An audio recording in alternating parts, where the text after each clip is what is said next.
So shout out to Dominic Salgado, I think I'm saying your name correctly, for recommending us this film. He hit me up on Instagram and was like, you got to check out Moon Garden. It's awesome. And I looked it up and was like, I like the poster. And I just didn't look at anything else, and I trusted him.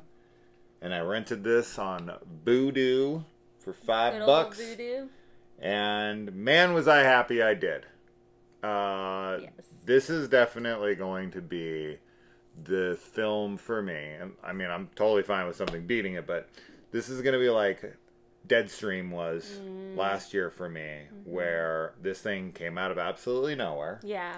This is this like low budget passion project, hidden gem. This is like the very definition of a hidden gem. This is going to be that like biggest surprise of the year, biggest hidden gem of the year. Yeah. Like, I'm pretty sure that's how this will land.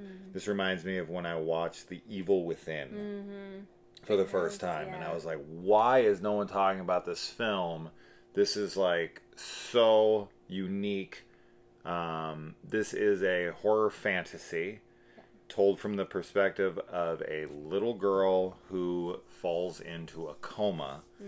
And in her comatose world, we see this very imaginative world where she's trying to get back to her body. And she's being pursued by something that chatters. Yeah. Yeah, the chatterer. So, I mean, I could seriously talk about this for quite a while. Yeah. But I will digress for the moment and kick it over to my cohort. I feel like I could talk about it for a while too. I am absolutely in love with this film.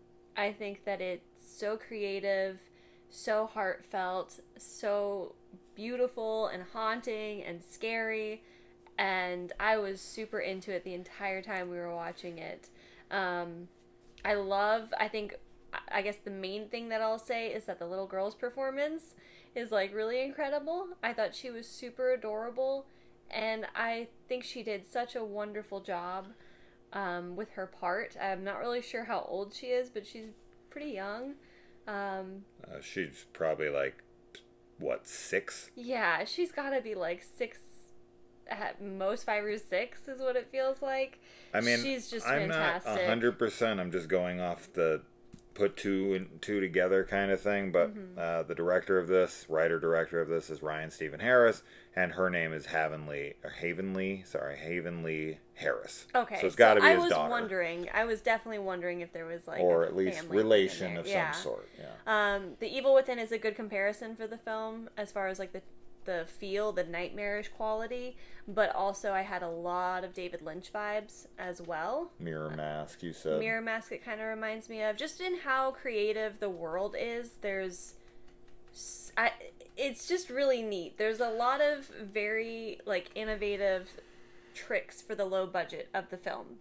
Well, the film feels homemade. Yeah. Right? And handmade. Yeah. And from what I had been told by just random comments, I don't even remember where I saw this one specifically, but they were saying Ryan Stevens Harris is somebody who kind of like does everything himself, and it's like an in-house kind of thing, and he does all the like, you know, effects, and I know that he's an editor on some, I think he worked on Moonfall, and cinematographer. He's got a bunch of credits to his name here.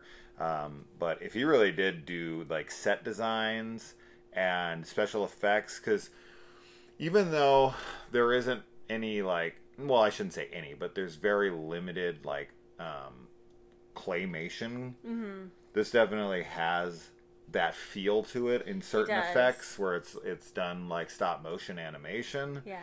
But this is that kind of film where if I was to show this to my dad, oh sure, who's like Mr. Hollywood production level or bust, right? He would be like, "What is this?" Yeah. Right. But for someone who's a major fan of like working beyond your limitations and taking a budget that is so minuscule and being so creative and coming up with these ingenious ideas to be as clever and as imaginative as possible. This, to me, is why, I watch low budget filmmaking. Yes. Is people who are handcuffed to their budget and figure out a way to pick the lock and freaking, make a miracle happen out of nothing. Because this, I don't know what the budget is, but I can tell that this is beyond its budget. Yeah. Right? That this person and everyone else involved, it's not like somebody makes a film alone. I'm sure, tens or not even hundreds of people helped this guy. Probably tens. Everyone did a phenomenal job, because this is like art.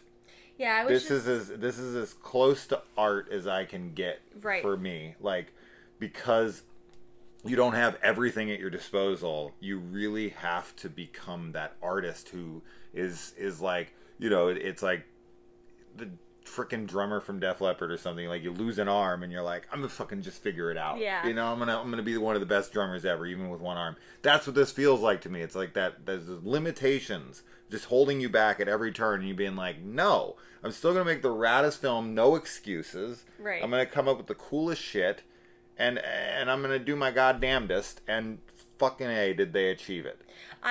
I was going to say, like, this is a really successful an art house film, but one that's not, like, super pretentious or, like, lame in that regard. It has a really clear story that you can follow easily while having all these really beautiful, like, visual symbolism that ties into the little girl and what's going on in her life and her family and everything.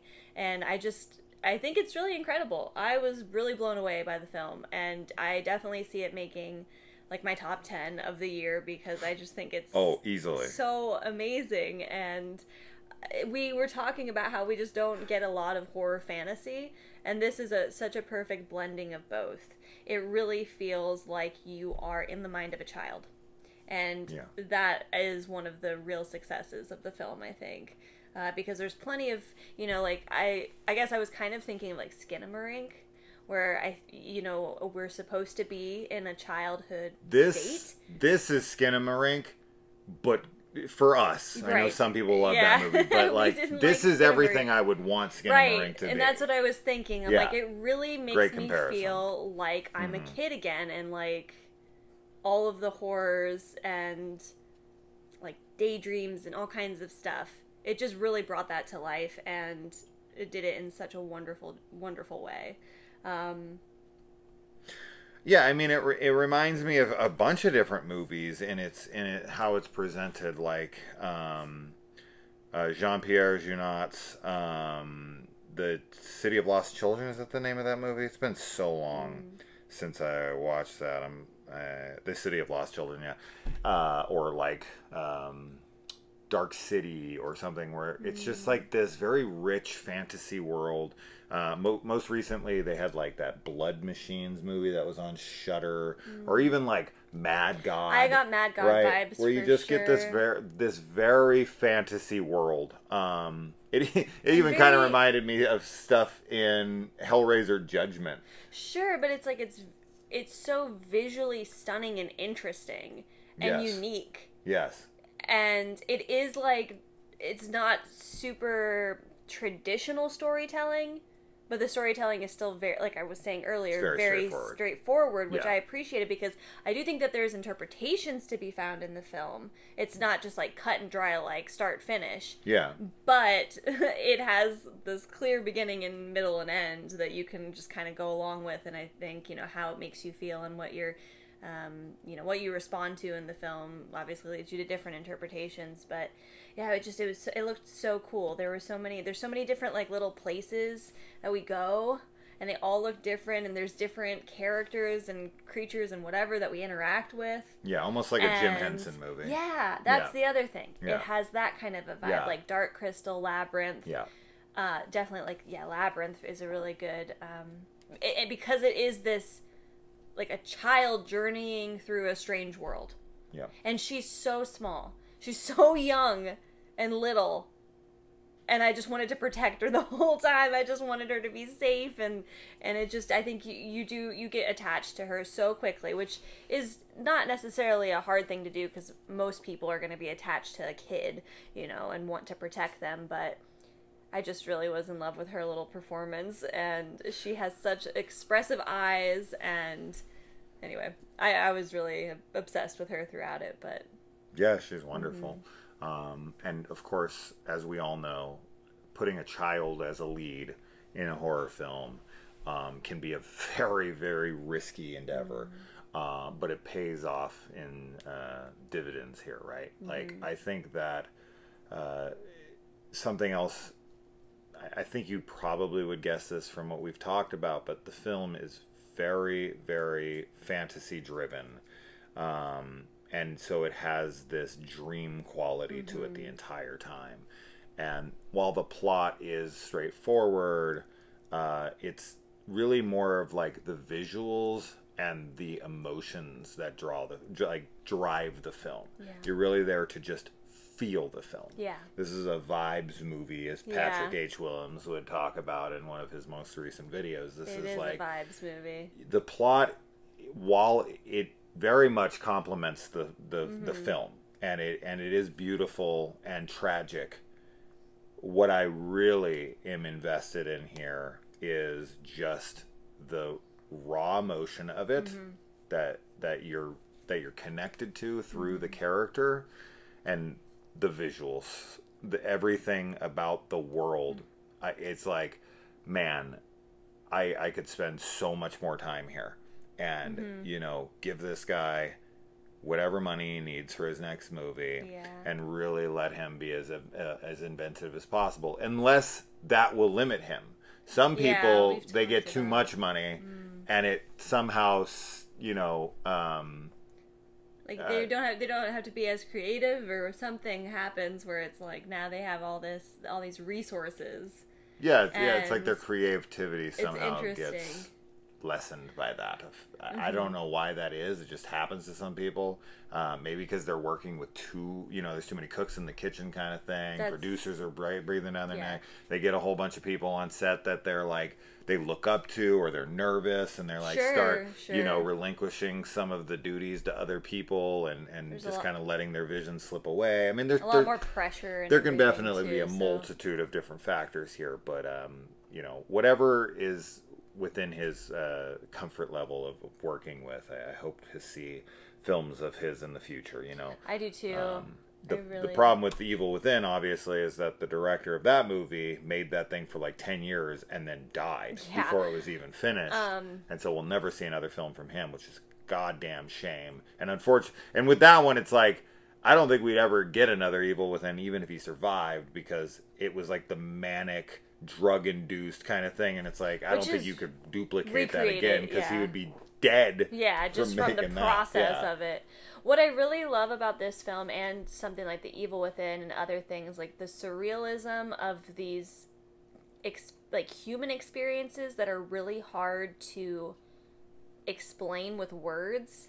Like with most films, even though with horror, obviously, it's like out there stuff that's happening, if there's ghosts and demons and stuff, but a lot of films, it's like day-to-day life, like you're going to work, you're with your family, you're out shopping or whatever. But when you start talking about things like what it feels like to be like insane, like the eyes of an insane person, or to be in a coma, or to die, or like, any of those types of experiences where it's much more surreal, much more ambiguous, and it's on the edges of the human experience that we don't have a way of talking about it clearly. I think that this film does such a great job at exploring, some of those elements, and it is because it's so artistic and creative, and the surrealism is just woven so perfectly into everything. So I really love it, and it's the more I talk about it, the more I love it. But I was so happy that we got to watch this, because a lot of the films that we've seen this year that we've had hopes for have had us kind of disappointed. Yeah. And I like when we find movies like this, where they are hidden gems, and we get to tell you guys about them, because if you like the kinds of films that we like, and if you like things like The Evil Within, or David Lynch, or The Labyrinth, or anything like that, then this is definitely something that you'll want to watch.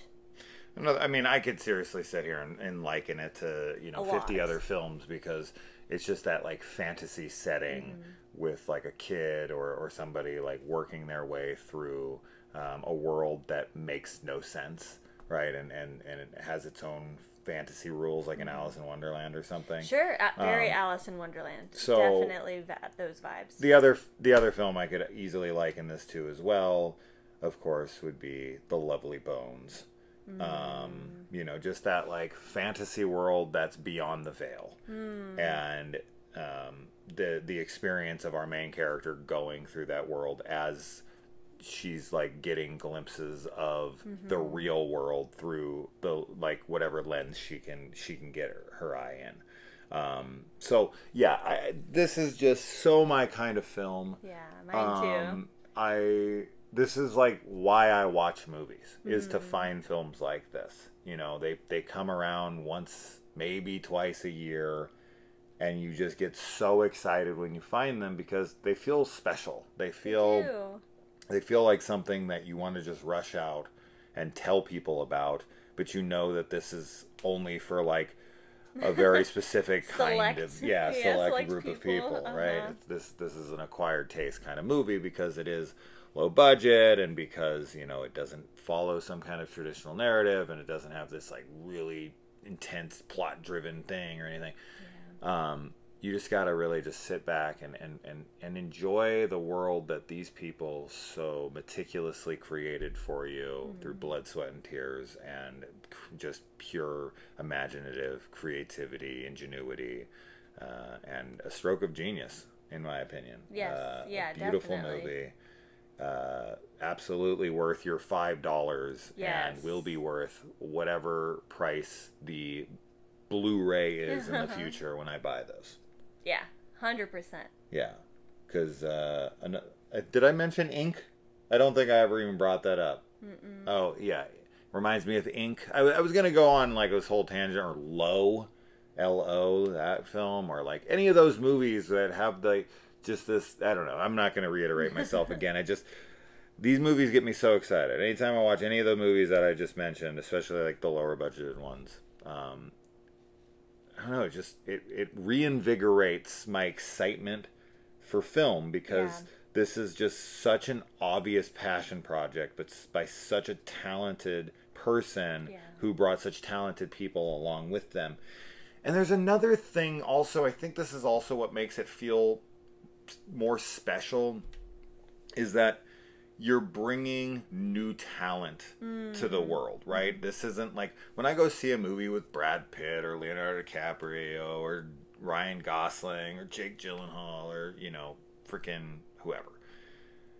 You sit back and you kind of have this expectation with Quentin Tarantino's directing it or whatever. It's like, I don't know. But when you sit down to this, and there's, like, every face is new to you, except for one. There's one chick in this I've seen before. But besides her, she's the only person I've ever seen before. It's just, there's something, I don't know, it feels like you're the first person to ever lay eyes on it or something. It feels feel like super special to you in that moment. Yeah. Or it's like seeing that band at a dive bar who they're like, this is our first show. Sure. We're just trying to work things out, and they play some magical fucking song, and you're like, you feel like they're playing this for me. Like, I'm the first guy that's ever heard this. What? And then you watch, like, 10 years down the road, they're like the Beatles. Right. And you're like, I was there, man. I was there. I saw it. Right? That's me reading Twilight for the first time. That's watching, like, Christopher Nolan's Following. Sure. Watching Mike Flanagan's Absentia. Yeah. Watching types, like that kind of stuff where you're like, this guy's got fucking talent. This guy's going places. This is what this kind of movie is, and I hope that he goes somewhere. I do too. I want to see so much more, because this was wonderful, and just would love to see what else can come out of this person's brain. And I'm sure for him, if he's watching, this is probably pretty wonderful to have some, two people be so positive towards this film. So I'm sure this is like, you made something wonderful for us, and I hope we made something wonderful for you, because you definitely touched us in that way, because we're gonna have to press charges. You touched us. Too good. Too good. All right. So anything more? I mean, could we recommend this higher? I don't know. I feel like this is one of those films this year that we have like very highly recommended. So oh yeah, watch it. Go easily in my top. Pay money. Go give your money to this film maker. Tops of the year for sure. And easy peasy. let us know what you think. Yeah. Yeah. If you're, I mean, just I would recommend at least checking out the trailer, trying to give it a shot. But like, if you're not into it, whatever, that's fine. I just think like this is the kind of film to support. Yeah. This is not like some asshole who grabbed a camcorder and was like, they made fucking Blair Witch for 10 cents and I could make a movie for 10 cents and they like throw the most bullshit movie together ever there's so much and force you to sit through and care and love 100%. And passion poured into it, and it's just so evident. And support it. 100,000% support it. Low budget fantasy horror starring a child. That might not be for everybody, but if that sounds up your alley, stop what you're doing and go watch it. Pop it on. Yeah. So that's that. And if you did make this movie, if you had anything to do with it, you're awesome. And definitely let us know if it's coming to a physical media source in the future. And if the director wants to come on for an interview, we would love to discuss this movie with you and any other movie. Yes. Inspirations, future aspirations. Mm-hmm. All those good things. Yeah. So that's that. That's that. Congratulations. Great job, guys. And see you in the next one. Bye. Bye.